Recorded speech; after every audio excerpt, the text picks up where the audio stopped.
Hola, buenos días a todas y a todos. Bienvenidos a nuestra sesión de trabajo. Es con gran placer que les doy la bienvenida a esta sesión. El año pasado, hace más o menos un año, yo estuve con un grupo de trabajo para hablar acerca de qué necesitamos hacer para la prevención, para lograr una prevención y para entender qué está pasando actualmente en las universidades. Y estamos con Leis Bora, que va a estar con nosotras y nosotros aquí, que me ayudó a trabajar, a organizar este grupo de trabajo y hablar de la investigación de prevención que se ha llevado a cabo, y es una de las personas más importantes en la investigación al respecto. Vamos a hablar acerca de varios temas muy importantes y voy a empezar con Tim Vexen, que conocieron la vez pasada, el día de ayer. Es director de la red de implementación activa y está haciendo investigación acerca de implementación ya desde hace varios años. Así que le voy a ceder la palabra sin más. Adelante. Muchas gracias, Kim. Yo quiero hablar acerca de la normalización de los principios de prevención y las prácticas de prevención, una agenda de investigación. Y el enfoque será el día de hoy en diferentes temas. Aquí hay una cita que me gusta: no se cambian las cosas luchando contra la realidad. Para cambiar algo se necesita un nuevo modelo que haga el modelo actual obsoleto. Así que es importante crear prácticas estandarizadas, y la normalización es un buen marco para hacer prácticas innovadoras. Es algo que queremos que sea eficaz el día de hoy, y después se tornan en prácticas estándar o estandarizadas, y es lo que hacemos cotidianamente. En la implementación activa pensamos en la normalización como un sostenimiento y un escalamiento de la implementación efectiva que apoye las prácticas efectivas y que cada vez más permita la existencia de contextos para resultados mejorados, que esto sea la norma. Es importante tener innovaciones, una implementación efectiva, y si todos estos factores funcionan, entonces podemos lograr un resultado significativo a nivel social. Ninguno de estos factores pueden faltar, y si alguno falta o si alguno falta o alguno es débil, pues las oportunidades que tendremos para lograr resultados serán menores. Para crear prácticas estandarizadas, que es lo que queremos para lograr una normalización, tenemos que hacer lo siguiente. La investigación de normalización muestra que cuando los científicos o los investigadores miran todo esto, se consideran diferentes impulsores que permiten este cambio, como el liderazgo, las organizaciones y sus estructuras. Y los factores que tenemos que mantener en mente es que la fidelidad es un resultado de los impulsores de implementación cuando se usan de manera efectiva. Podemos hablar de capacitación, de coaching, de innovación, que ya habíamos mencionado, y también tenemos los impulsores de organización, es decir, los sistemas, la facilitación, la administración. Todo esto son factores que se convierten en pilares fundamentales para lograr estas innovaciones y lograr resultados. Y cuando tenemos esta fidelidad como un insumo para las innovaciones y para ponerlas en práctica de manera eficaz, pues vemos resultados incluso mayores. Las innovaciones nos van a aportar los beneficios que estamos buscando para que las personas participen de una mejor manera en los programas que pongamos en marcha. Así que la normalización es el producto de una innovación efectiva apoyada por una implementación igual de efectiva a gran escala y sostenible en el tiempo. Y bueno, Esto nos ayuda a predecir los resultados de nuestros programas de investigación. Así que normalizar es cambiar. Pocas organizaciones pueden hacer uso completo de innovación para formar un nuevo esquema de organización que promueva nuevas ideas y que no se vean estas opacadas por las rutinas establecidas. Esto ya se decía en 1989, lo dijeron North y Tucker, y esto quedó muy incrustado en la manera de pensar y de organizar las empresas.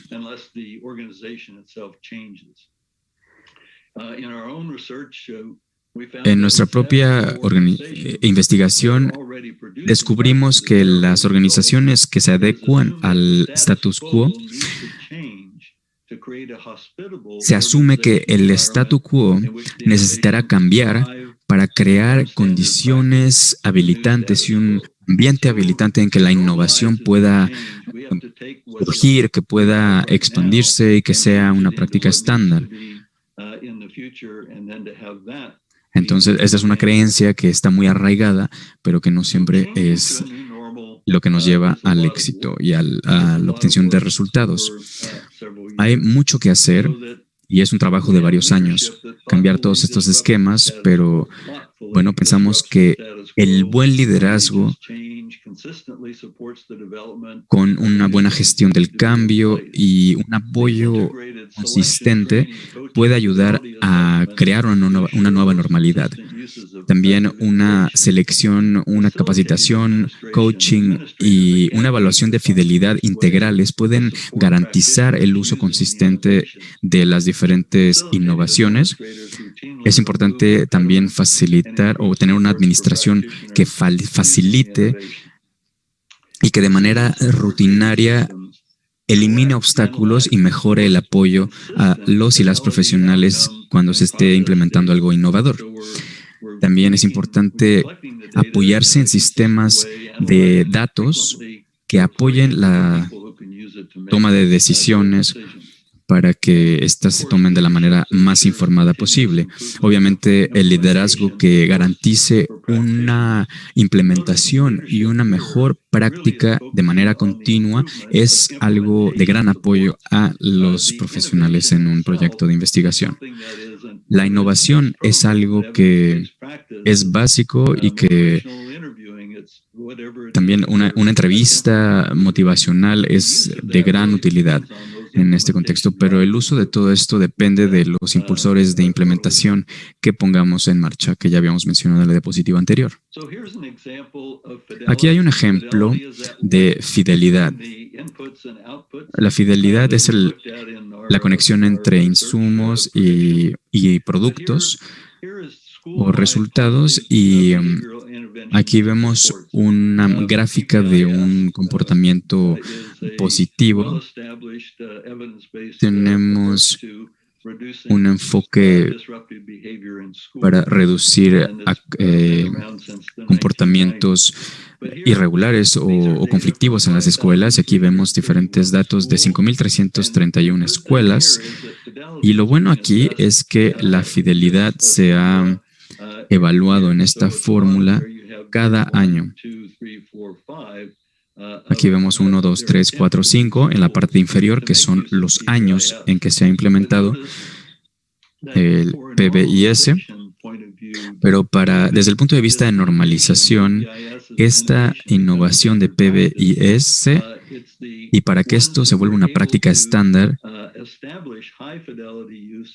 una vez que pudimos establecer un alto nivel de fidelidad, empezamos a ver resultados. Cuando esto fue por más de 2 años, entonces cuando esto sucede por más de 2 años consecutivos, empezamos a considerar que existe una nueva normalidad y que hay un cambio de comportamiento entre los estudiantes y que los estudiantes se están beneficiando de este PBIS. Es decir, se convierte en una nueva normalidad. Y esto nos indica también que estamos logrando nuestras metas y que podemos generar beneficios de manera consistente y coherente. Y también es importante pensar cómo sostener esto a futuro para que podamos llamarlo una nueva normalidad. Aquí hay una gráfica que está bastante llena de información y les voy a explicar de qué se trata. Esta es una organización que hace uso del modelo de enseñanza de familia que se empezó a usar desde los años 60, 70 y a la izquierda tenemos un- una escala de 3 a 7 de fidelidad y la meta de fidelidad era que los profesionales lograran un 6 o un 7. En la parte inferior vemos año 4, 4 y medio, 5, 5 y medio, así que cada 6 meses resumíamos los datos vinculados a fidelidad y tomó 4 años cambiar la organización que a través de un programa institucional y para empezar a ver también beneficios entre los alumnos y las alumnas.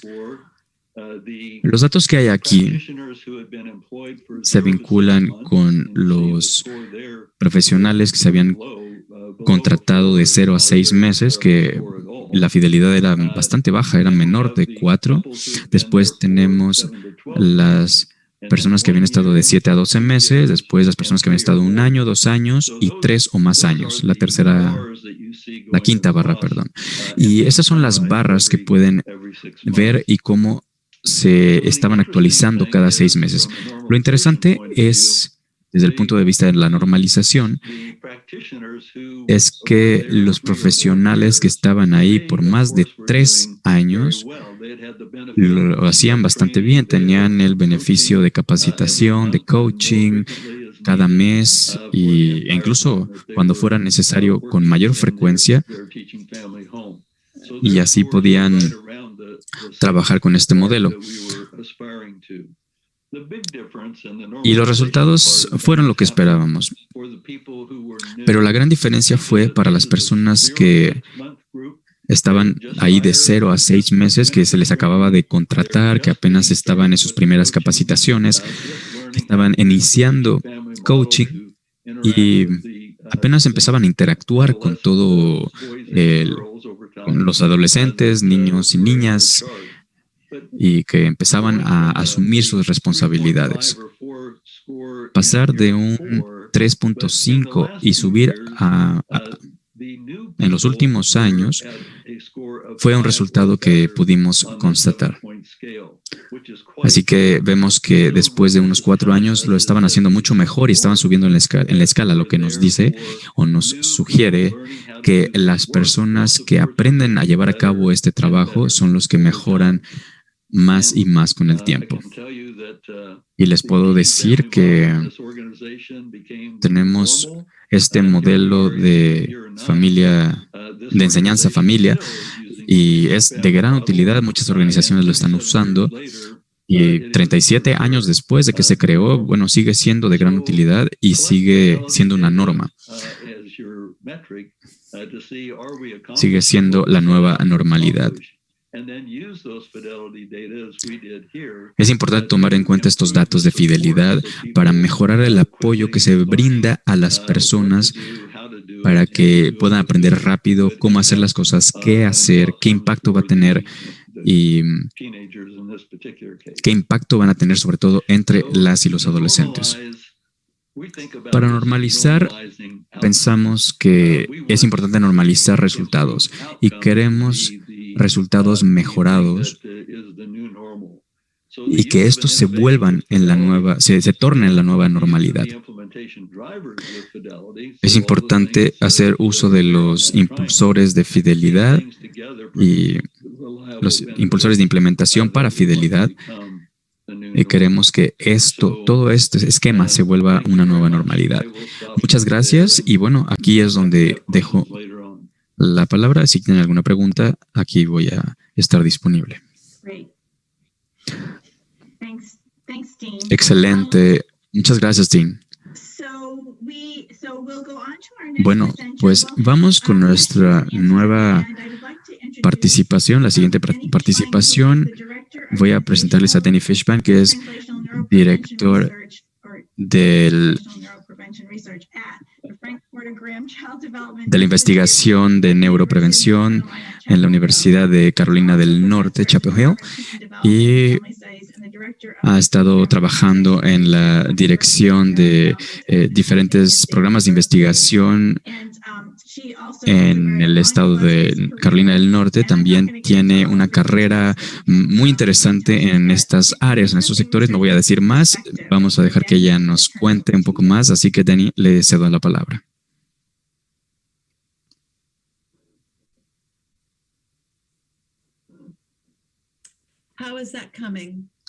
Hola, ¿qué tal? ¿Lo pueden ver? Perfecto. Muy bien. Todavía no. Esperemos la primera diapositiva. Bien, perfecto. Hola a todas y a todos. Muchas gracias por estar aquí en este panel. Voy a mencionarles que estoy en la dirección de la Coalición de Prevención para Mejorar Vidas, National Prevention Science Coalition en inglés, y voy a hablar un poco más, o voy a profundizar en lo que Dean nos explicó.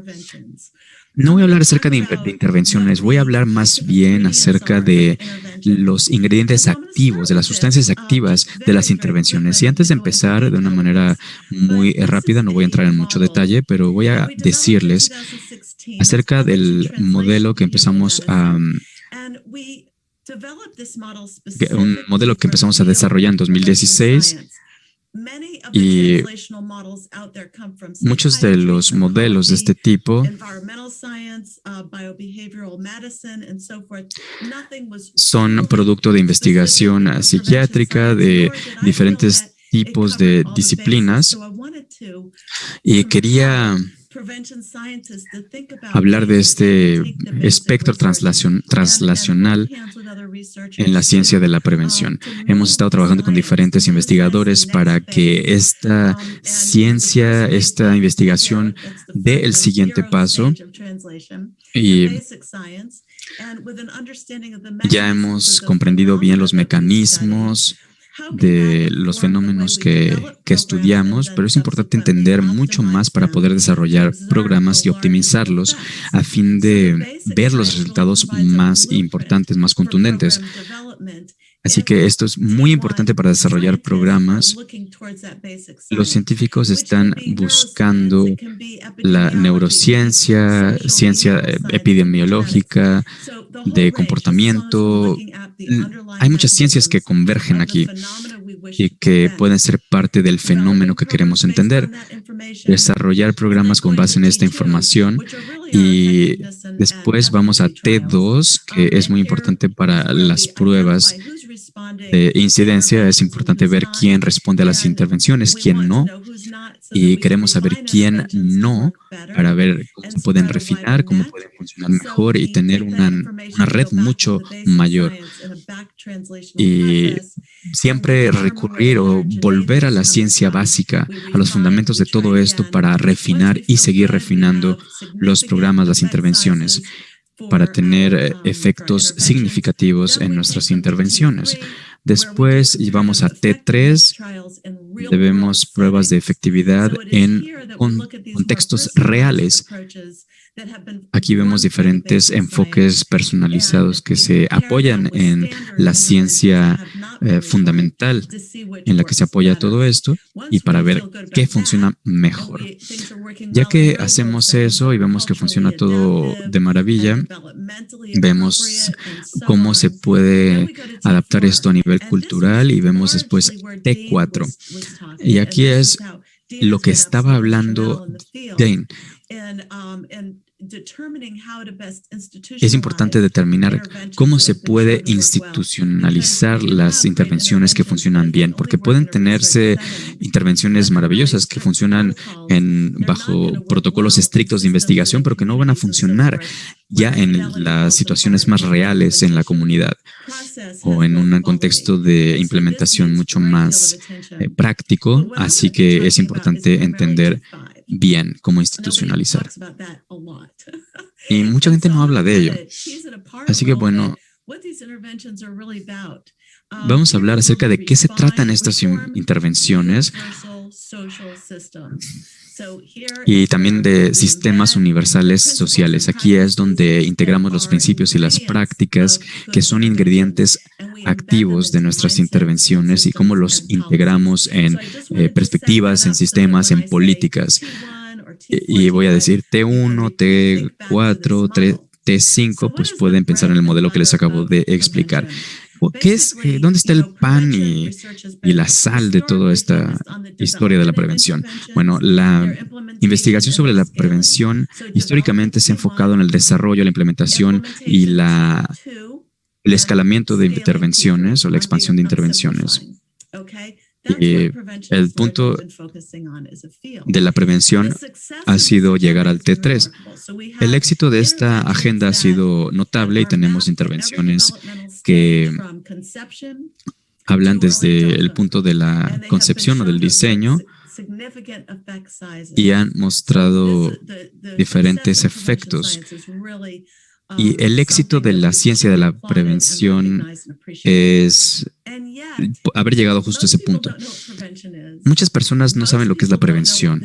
Muchas personas no saben lo que está detrás, la ciencia que está detrás de la prevención. Pero tengo que decir que al día de hoy, en este momento, ha llegado el tiempo de la prevención y estamos en el mejor momento porque afortunadamente y trágicamente también esta pandemia ha llevado al mundo a un punto extremo en muchas áreas de la ciencia. Entender cómo se expande un virus, cómo se responde a él, cómo se puede prevenir. Y también con respecto a las disparidades que tenemos en diferentes niveles de la sociedad, en diferentes sociedades y cómo impacta la pandemia de manera desproporcional a diferentes poblaciones. Así que es importante entender el papel de la prevención y de qué se trata realmente la salud pública. Incrementar y sostener los impactos se puede lograr de la siguiente manera, ampliando el alcance y la escala de las intervenciones con base en pruebas, identificando y desarrollando métodos eficaces que impulsen la institucionalización de las cosas que ya han sido eficaces y que se pueden expandir o generalizar. Así que no vamos a hablar de eso porque ya Dean nos habló mucho de ello. Y quería mencionar también que hay algunos obstáculos para la prevención. Por ejemplo, los procesos de investigación los dictan las subvenciones y, bueno, tenemos un sistema de educación o un protocolo de comportamiento o de cambio de comportamiento, diferentes sistemas, y se hace un trabajo maravilloso y la gente se está beneficiando, los niños, los adolescentes están beneficiándose, los y las maestras lo aman, pero después se acaba el presupuesto y la investigación se va a otro sitio. Así que es por eso que quise hablar de este modelo translacional y ver cómo podemos sostener esto en el tiempo y mejorar los procesos. La cultura de la prevención como alternativa. De otra manera se llama la normalización de la prevención. Es cuando entendemos que esto abarca las comunidades, las políticas, los sistemas, los ambientes. Y hay dos enfoques. El T4, si se acuerdan de T4, es decir, abarcar o dirigirse a comunidades enteras, fortalecer y aumentar la escala de procesos de implementación. Y el otro enfoque es T5, la reforma de sistemas sociales universales. Este es un proceso largo en el que se cambia mentalidades, se cambian la manera en que las personas interactúan unas con otras para ver si las intervenciones funcionan. También con base en principios y prácticas, cambiamos cómo se interactúan adultos con niños, etcétera. Cambiamos sistemas, cómo funcionan, cómo pueden apoyar las intervenciones y sistematizarlas, si así lo queremos. Y también cambiamos políticas que pueden ser más sostenidas, más apoyadas también por parte de las instancias gubernamentales, para el beneficio de la salud pública, la administración pública, la provisión de salud pública, la impartición de la justicia, etcétera. ¿Cuáles son los impulsores de la normalización? El primer impulsor es el incrementar el conocimiento, cambiar actitudes y mentalidades. Va de una comprensión del desarrollo humano a la importancia de cómo los adultos interactúan unos con otros y con los niños.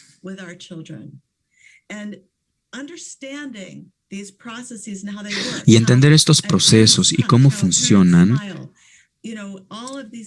pues nos ayuda a tener un panorama mucho más claro y entender también cómo funcionan los niños y cómo van a recibir todas estas intervenciones.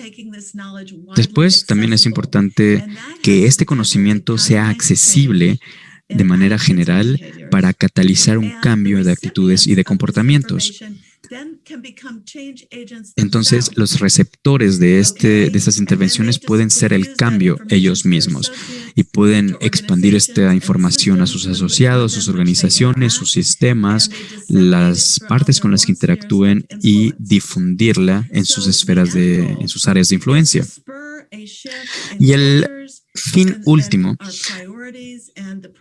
es cambiar culturas, prioridades, prácticas y a su vez influir en políticas, en la distribución de recursos, mejorar o incrementar la igualdad y transformar las relaciones sistémicas. Al incorporar estos principios y estas prácticas en diferentes sectores, en los sistemas de entrega de servicios o de provisión de servicios, podemos generar un cambio expandido. Bien, incorporar los principios y prácticas que impactan nuestras vidas es el segundo impulsor. Esto puede transformar la manera en que los adultos interactúan unos con otros y con los niños. Estas son las unidades fundamentales de intervenciones que han demostrado influir o poder influir ciertos comportamientos específicos.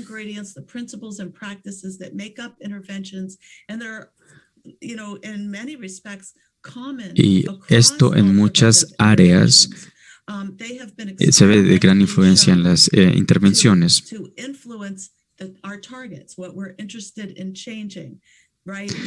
Es importante también entender nuestros objetivos y qué parte de esas mentalidades o de esas culturas queremos cambiar.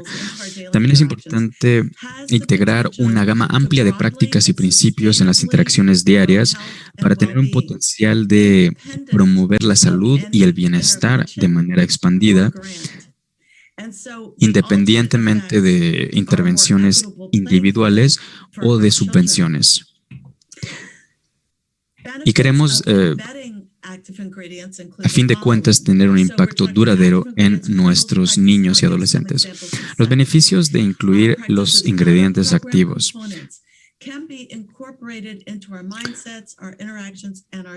Los ingredientes, las prácticas y otros componentes del programa se pueden incorporar en las mentalidades, las interacciones diarias y las prácticas a nivel sistémico. Como dije, es importante transformar, pero cuando estas transformaciones suceden, pasan en un sistema escolar específico, en una comunidad específica, así que tenemos un efecto muy limitado por lo general, donde esté el investigador o la investigadora o la intervención, pero esta intervención no tiene por lo general un impacto expandido, un impacto a gran escala.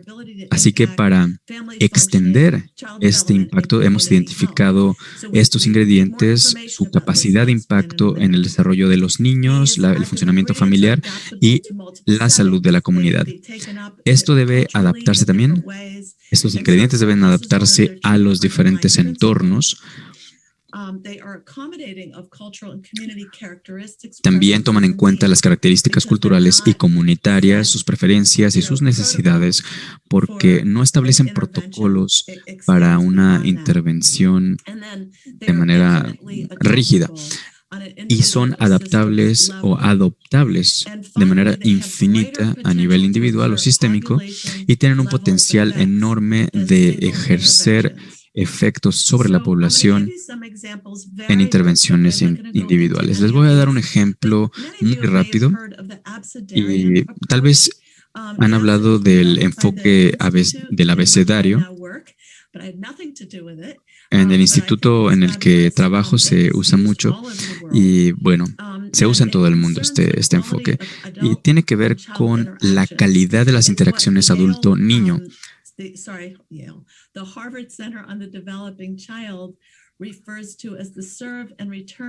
Es lo que el Centro de Harvard para el Desarrollo de los Niños hablan, a lo que se refieren como servir y volver. Es decir, vemos aquí 4 contextos para darles una idea de cómo este tipo de prácticas, es decir, el enfoque de abecedario es de gran utilidad y, por ejemplo, pone como una prioridad el lenguaje, el cuidado, la lectura conversacional y los juegos de aprendizaje como componentes del enfoque abecedario. Y si ven este enfoque, verán cuáles son los principios que se pueden adaptar y que se pueden más bien adoptar en cualquier contexto, en cualquier entorno. Hay una mejora en muchas áreas, hay una reducción en el consumo de sustancias, de alcohol, de tabaco, de depresión, de embarazo adolescente, y esto ya ha estado a prueba por 40 años. Otro ejemplo es el juego del buen comportamiento, PAX. Y aquí vemos los ingredientes activos que vemos en la parte izquierda en azul. Vemos el tipo de ingredientes, es decir, la intervención o la parte de la intervención. Y aquí vemos las otras columnas que hablan de función cognitiva, regulación emocional, monitoreo. Y yo también me encargo de neurociencia, así que me interesa ver todo este tipo de impactos que tienen todos los ingredientes. Este es un programa que puede desglosarse en diferentes componentes esenciales y aquí vemos la evidencia. Lo primero pasa en los primeros 3 meses y vamos analizando hasta 5 o 15 años después y vemos cada vez cosas mejores y mejores y mejores. También hemos aprendido que las prácticas para promover la autorregulación son de gran utilidad. No voy a leerlas todas, simplemente quiero decirles que de manera consistente hemos encontrado que estas prácticas pueden implementarse en realidad por cualquier persona y mejoran el funcionamiento cerebral. Hay mucha necesidad de investigación. Creo que se me ha acabado el tiempo. Así que, bueno, por favor, díganme cuando ya se me haya acabado el tiempo. Bien, se necesita investigación, es decir, necesitamos diseños adaptativos como MOST o SMART para identificar los ingredientes activos, porque lo que hacen estos diseños es que nos ayudan a definir cuáles son los ingredientes más importantes para las cosas que queremos prevenir. Así que las intervenciones se ordenan alrededor de estos mecanismos, de estos ingredientes, y nos ayuda a crear mejores estrategias para estos mecanismos. También es importante aplicar la ciencia de la implementación para determinar las mejores prácticas y su mejor implementación, que ya Dane Fixen trató. Y bueno, pues soy una gran defensora del uso de la ciencia más reciente para la comunicación. Esta ciencia ha avanzado a pasos agigantados y les insto a que miren los marcos que se ve en inc.org, creo que es .org, han determinado los mejores marcos para llegar a los públicos más diversos con diferentes grupos demográficos, diferentes grupos, diferentes comunidades. Y es importante poder comunicarnos con los formuladores de políticas porque hay diferentes estrategias para poder llevar este conocimiento hasta los formuladores de políticas. Creo que es fundamental tener una influencia y una incidencia política para que esto tenga una sostenibilidad a través del tiempo. Bueno, ¿cómo desarrollar una voluntad política por medio de cómo nos comunicamos? Es importante entender que hay muchas preguntas de cómo, ¿no? Voy a explicar esto y ya después acabo. ¿Cómo desarrollar una voluntad política? Y bueno, podemos desarrollar políticas. ¿Qué tipo de mensajes funcionan mejor? ¿Cómo podemos hacer que esto sea accesible para los órganos políticos? ¿Cuál es la mejor manera? Tenemos que pensar no solamente en qué funciona a nivel de intervención y en la práctica y en los principios, sino también tenemos que mirar qué está pasando y tenemos que pensar qué voluntad política necesitamos para poder implementar estrategias. Otra avenida de investigación, si lo ponemos así, es cómo desarrollar coaliciones comunitarias para aumentar la influencia política. Es importante pensar en cómo desarrollar coaliciones comunitarias y, como digo, incrementar su influencia política para que estos grupos de interesados hablen directamente con los formuladores de políticas. Otro punto es cómo desarrollar programas educacionales o programas universitarios y sistemas que incorporen estos principios, estos ingredientes. ¿Cómo podemos hacer que los sistemas educativos no sean solamente intervenciones, sino que también tomen en cuenta lo que debe de incluirse con base en el clima o en el ambiente escolar de cada entorno y que promueve mejor el aprendizaje y que va a ser de mejor ayuda para las y los profesores y que se pueda involucrar mejor en este ambiente social. Los principios no solamente se tratan de intervenciones. Y es importante también preguntarnos, como otra línea de investigación, cómo desarrollar prácticas y tornarlas en sistemas. Es importante pensar en las necesidades y, para terminar, cómo involucrar a los y las científicas en los procesos de incidencia política. Es importante pensar en esto porque estamos capacitando a científicos para que puedan involucrarse en conversaciones con la gente encargada de formulación de políticas, y es de gran utilidad que los científicos participen en esta incidencia política, porque si no lo hacen, serán políticas dictadas por los intereses de otras personas, pero las personas no van a entender esas políticas, o los formuladores no van a entender esas políticas desde el punto de vista científico. Muchas gracias por el tiempo y por su atención. Gracias, Dani. Bueno, hay un par de cosas. Puse el enlace al sitio para la Coalición Nacional de Prevención en el chat y ya resolvimos algunas dificultades técnicas que habíamos tenido. Vamos ahora a continuar con la última discusión. Bueno, creo que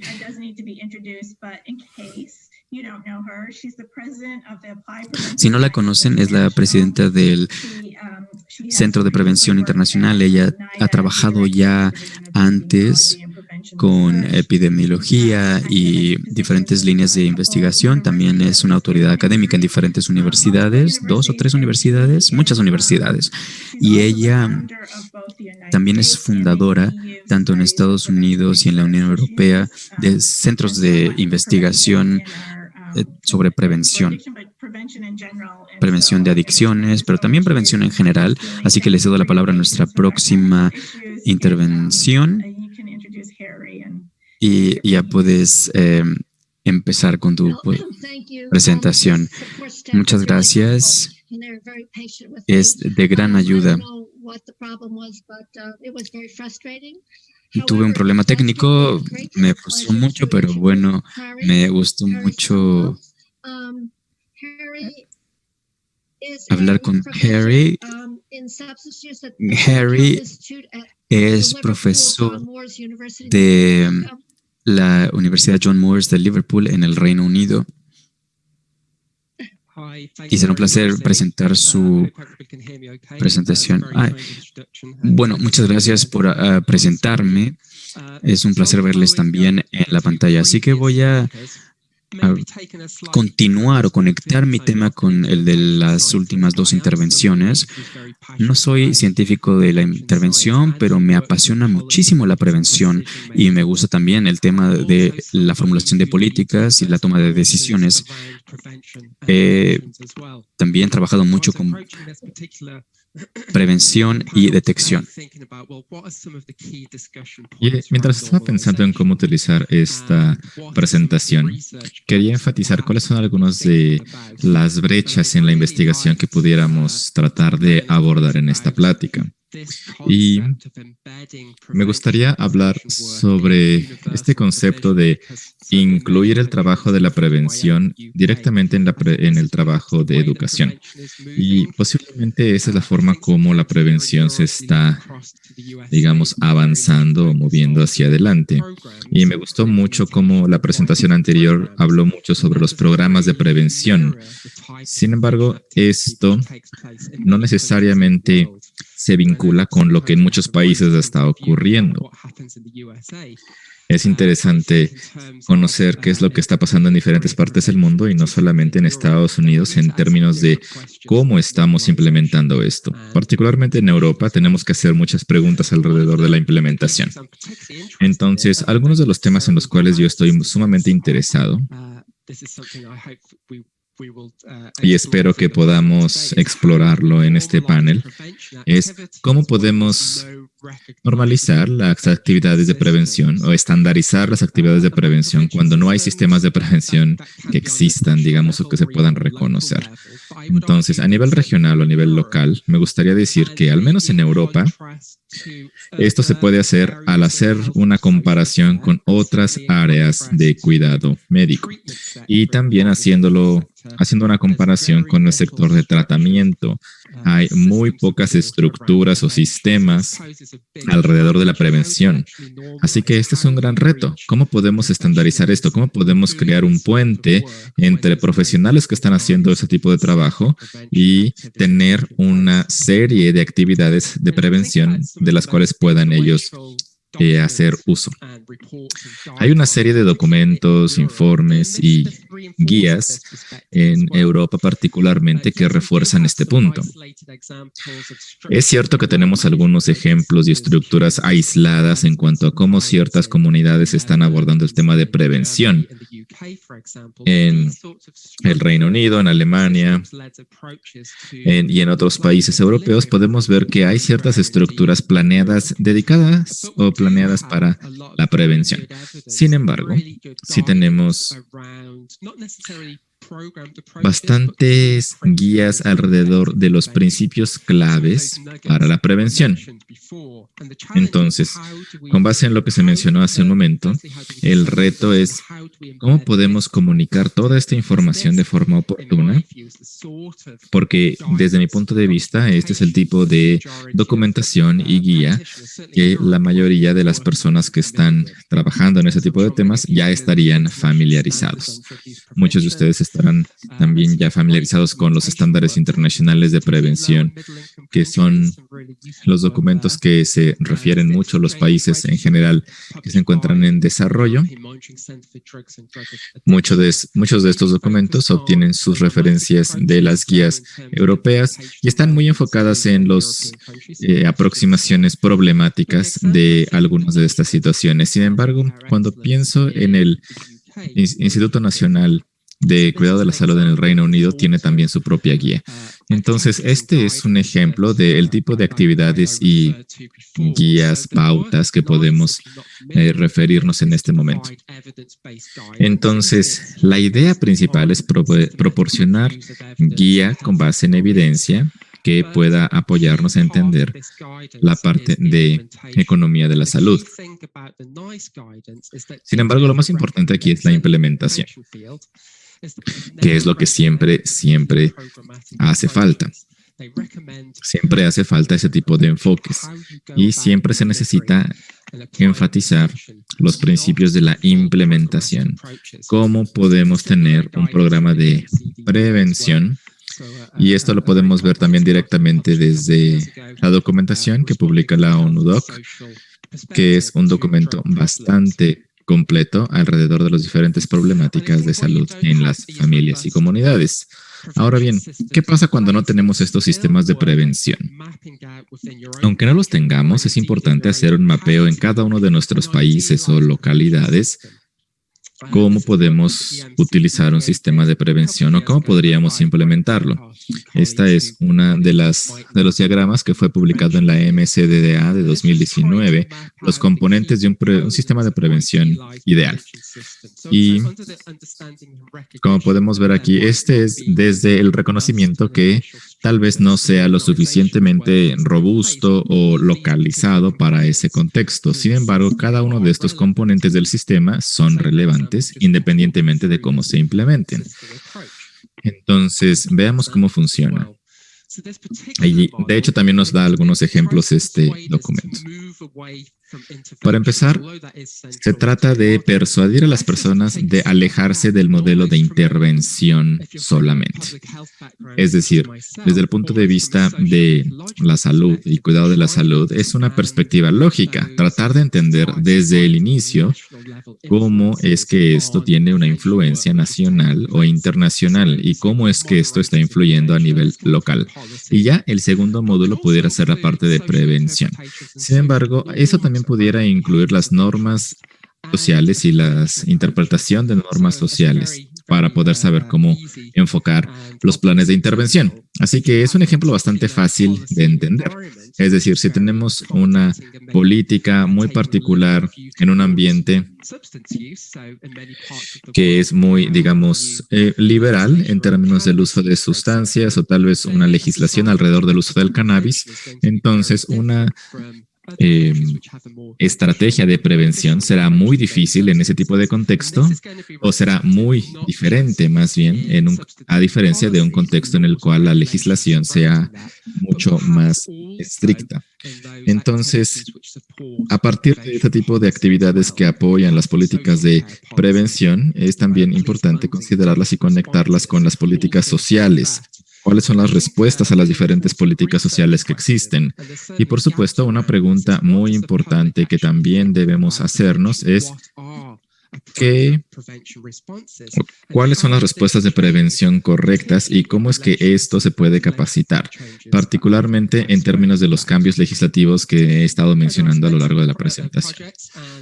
Ahora bien, en este proyecto es interesante este tipo de investigación que está financiada por la Unión Europea, que ha tomado muchos años para poder desarrollar estándares de calidad.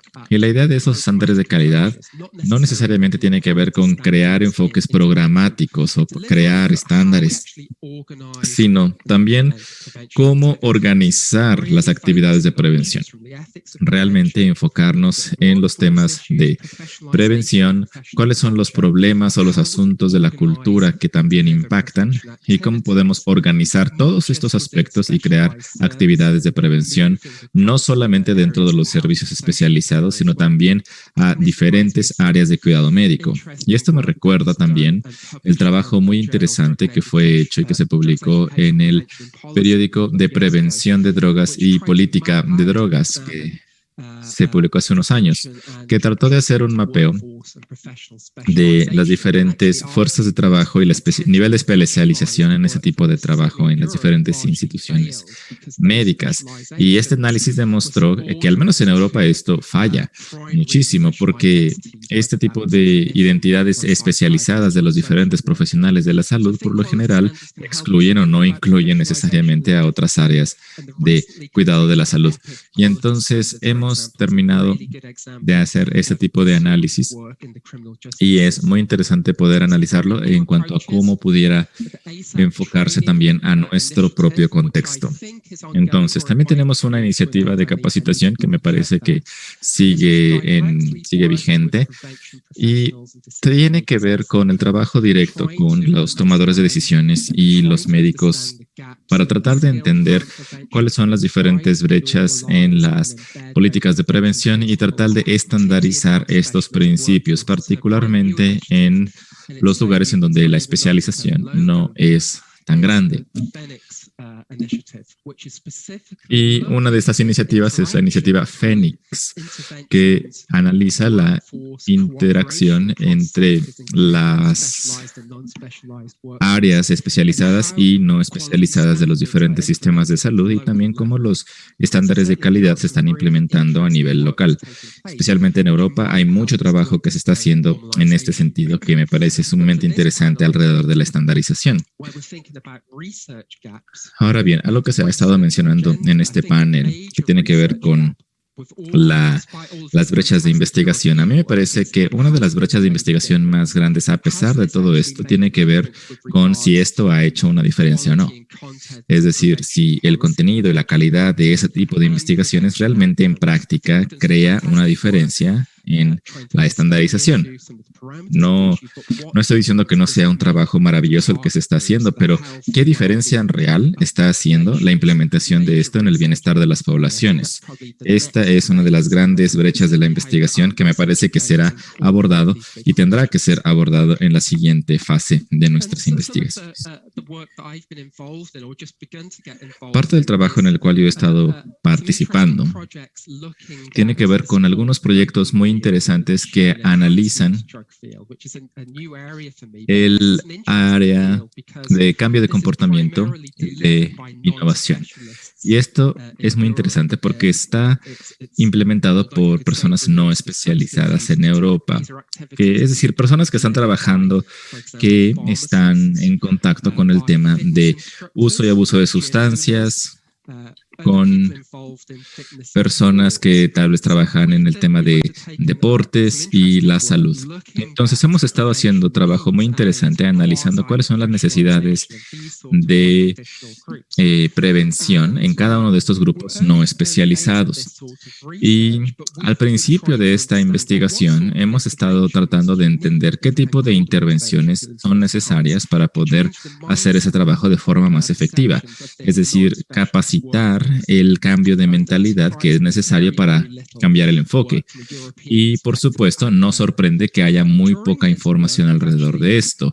Sin embargo, durante esta investigación hemos estado analizando los diferentes la literatura que existe alrededor de estos temas para poder entender cuáles son los resultados principales del cambio de comportamiento.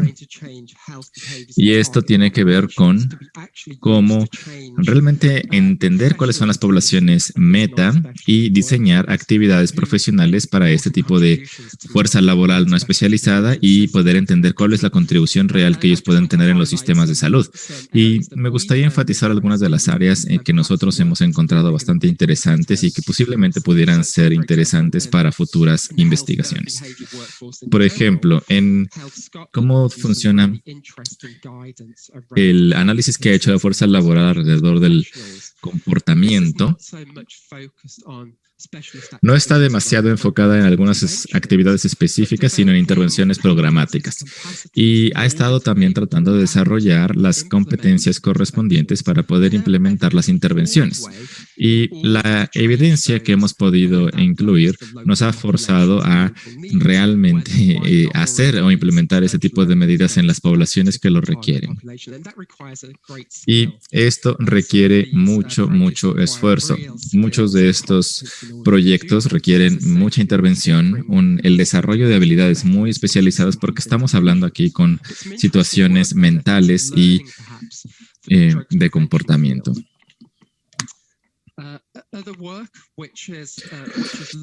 Otro tipo de trabajo que hemos estado haciendo que analiza cómo es que los procesos de transferencia de conocimiento a través de la tecnología, y hemos encontrado algunos de los factores más importantes para el comportar a los cambios conductuales de ciertas poblaciones meta. Y hemos podido encontrar algunos comportamientos particulares, como por ejemplo la transferencia de conocimiento, y en las diferentes sugerencias que hemos podido tener, incluimos cómo podemos realmente entrar a cada uno de estos aspectos para poder construir sobre ellos y tener un impacto real. En estos proyectos que he estado mencionando, estamos hablando sobre cómo podemos tomar diferentes modelos ya existentes para poder construir sobre ellos. Así que hemos estado haciendo bastante trabajo relacionado con el marco de trabajo de los dominios teoréticos, que es una simplificación, por así decirlo, de hacer el intento para poder consolidar diferentes teorías. Estamos hablando de 33 diferentes teorías y 128 constructos para poder incluir el cambio conductual y diferentes dominios basados en 14 áreas teóricas. Entonces, es un trabajo sumamente amplio. Lo estoy simplificando muchísimo con esta imagen y de cómo realmente estamos trabajando con una gran cantidad de colegas para poder entender este marco de trabajo. Y me parece que es útil de cualquier forma poder utilizar algunos de estos principios para el desarrollo de las habilidades correspondientes.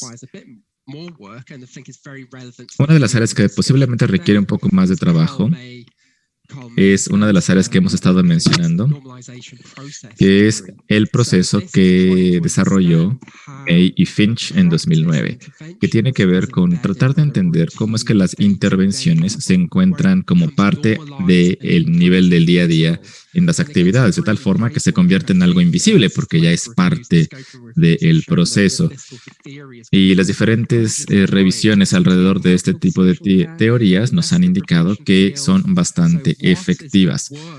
Entonces, ¿cuál es el trabajo que, como diría May, cuál es el tipo de trabajo que se tiene que hacer para poder estandarizar ese tipo de actividades y que se conviertan en algo simplemente del día a día y que no sea algo en lo que se tenga que estar pensando en cada momento?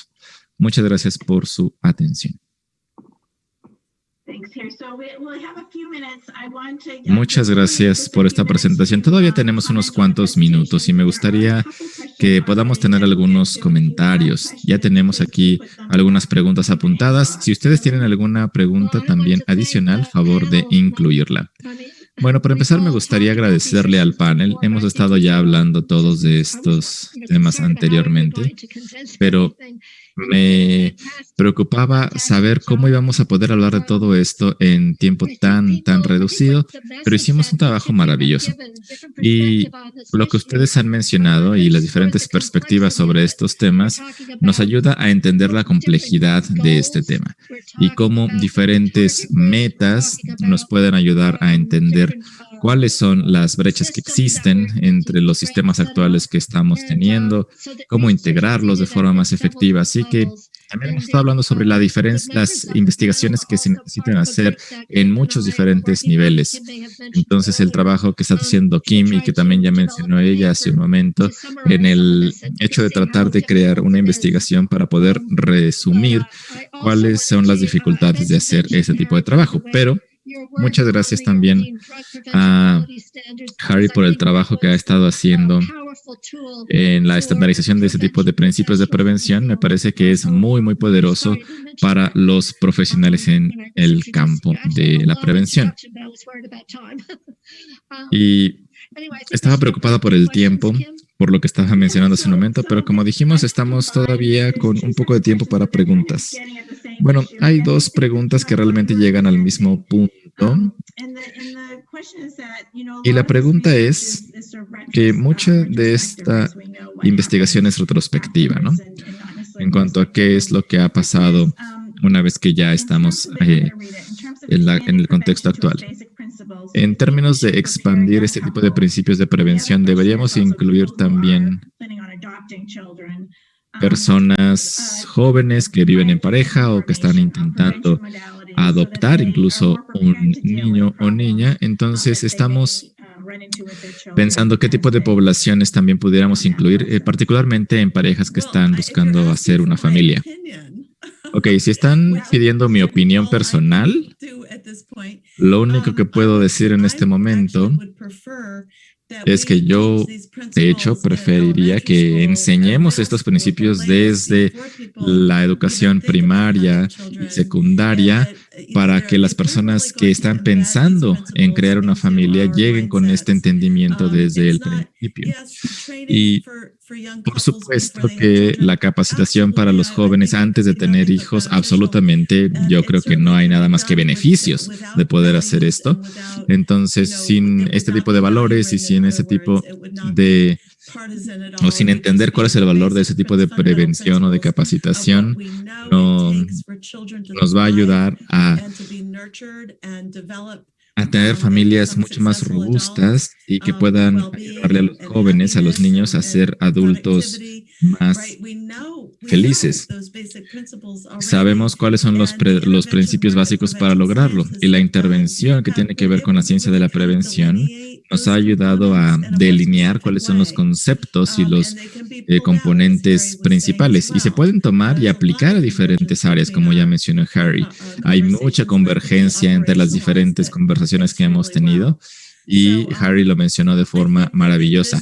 Entonces, me parece que esa debería ser una forma de vida, básicamente, y no una capacitación aquí o allá, sino que se convierta en parte de nuestro mantra, por así decirlo, de la vida que tenemos en general para poder interactuar con otras personas, con otros adultos de una forma civil, de una forma que sea productiva y que sea considerada, que también que tenga compasión y que sea también amorosa.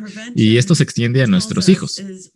Lo que nos dice la prevención es que cuáles son estos puntos particulares que tenemos que enfatizar cuando cuando estamos criando a nuestros hijos, hijas y sentimos que no los podemos controlar, por así decirlo. La ciencia de la prevención y la psicología nos dice cuáles son los principios básicos para decir no vamos a imponer nuestros sentimientos en otros, incluidos nuestros hijos, porque tenemos la tendencia de decir no te deberías sentir así o por qué te sientes así, eso no está bien. Y sabemos desde el punto de vista de la prevención que lo que tenemos que hacer es aceptar estos sentimientos, tratar de entenderlos y comunicar para que no se sientan invalidados. Y a ver, estoy hablando solamente de una pequeña parte de esta estrategia. Hay cientos, literalmente, cientos de principios parecidos que nos pueden ayudar. Entonces, tal vez tenemos que empezar con, digamos, entre comillas, capacitación de padres y madres para que la capacitación simplemente al final se vuelva menos necesaria y sea simplemente parte de nuestra vida. Sí, esta es una de las preguntas que me parece muy interesante porque prácticamente la pregunta es ¿en dónde rompemos el ciclo o dónde empieza otro ciclo? Bueno, a ver, la intervención implica que se trata de un proceso que está subyacente y que debe ser interceptado. Un proceso negativo, me refiero que requiere una intervención. Y si pensamos desde un punto de vista más fundamental, más básico, podemos ayudar a los niños de tal forma que puedan desarrollarse y puedan florecer como seres humanos sin necesidad de tantas intervenciones. Por supuesto, va a haber una serie de problemas. Los niños y niñas llegan al mundo con una serie de decisiones que tendrán que tomar más adelante, los cuales requieren trabajo de intervención, definitivamente. Pero me parece que la inclusión de ese tipo de estrategias de prevención en el camino nos ayudarán muchísimo.